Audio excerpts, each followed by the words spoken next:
जय परमेश्वर परमात्मानम। किताब जगत हित का पेज नंबर 165। उस विलायत में संसार के देखने के लिए थोड़ा सा धन रहने दिया, इसी तरह से कुल विलायतों में थोड़ा सा धन रहने देंगे सो उस थोड़े से धन को सौदागरी के जरिए से खींच लेंगे। गृहज की जब कुल विलायतों का धन अपने कब्जे में कर लेंगे,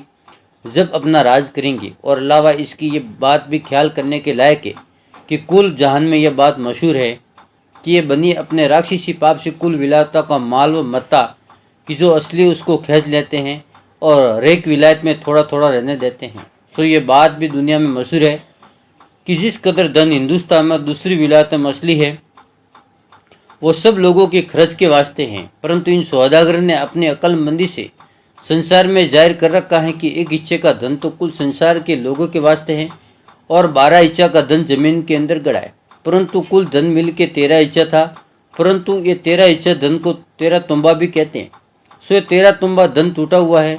सो ये टूटा हुआ धन भी कदीम से है, परंतु इन बनियों ने अपने राक्षसी पाप से भुला करके अपने कब्जे में कर लिया है। और जो कुछ की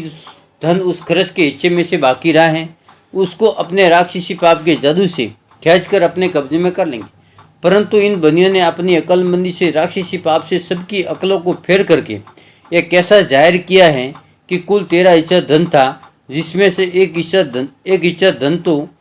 तमाम पृथ्वी के लोगों के खर्च के लिए है और जो कि 12 हिस्सा धन है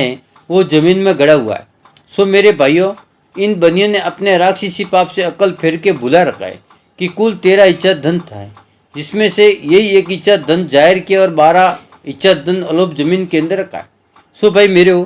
धन तो इस जमीन के ऊपर बहुत था जिसकी कुछ हद भी नहीं थी, परंतु 13 हिस्सा धन दुनिया के बुलाने के वास्ते किताबों में लिख करके जाहिर किया है कि कुल 13 तुम्बा धन था और 13 तुम्बा तो इन्होंने संसार में बहकाने के वास्ते बातें चला दी। असल में 13 हिस्सा धन है, सो 12 हिस्सा तो इन दुनिया के पास ही अलोप है और एक हिस्सा जो दुनिया में है वो एक नाम के वास्ते है, नहीं तो वो 13वां हिस्सा भी इनके पास है। और दूसरे राजा बादशाह के पास तो एक थोड़ा सा है,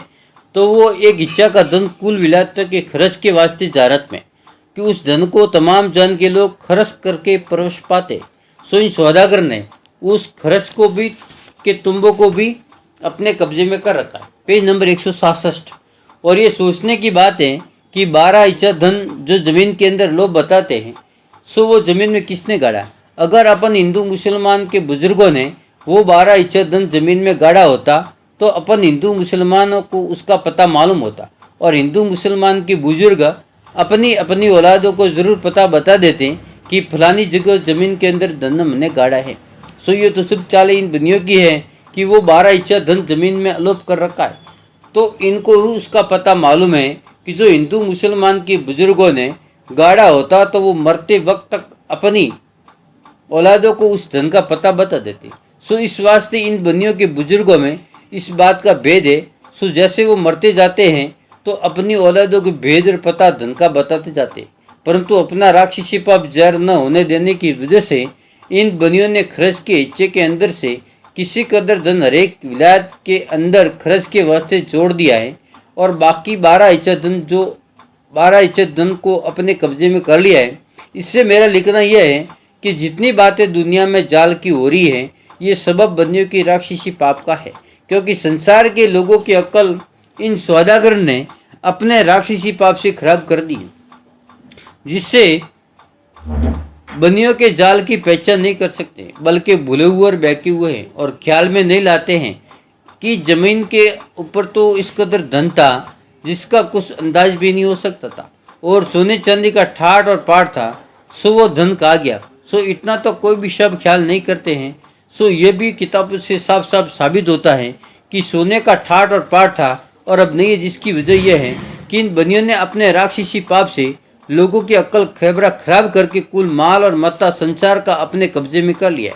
और जो कि धन थोड़ा सा टूटा हुआ संसार के खर्च के लिए राक्षसी पाप जाहिर न होने के शुभ से छोड़ रखा है, उसको होले होले आप उसमें संसार के लोगों को लड़ा के ले लेंगे और सबको निधन कर देंगे और दूसरी विलायत के लोगों को ये बनिए बलराजे के बाद से लाने लगे हैं। अव्वल तो मक्का वालों को लाए और मक्का वालों के हाथों से इन बनियों ने खुद लड़ा रहकर हिंदुस्तान के आदमी को मरवाए, परंतु ये ख्याल मक्का वालों ने भी नहीं किया कि हिंदुस्तान में हिंदू मुसलमान इन बंदियों का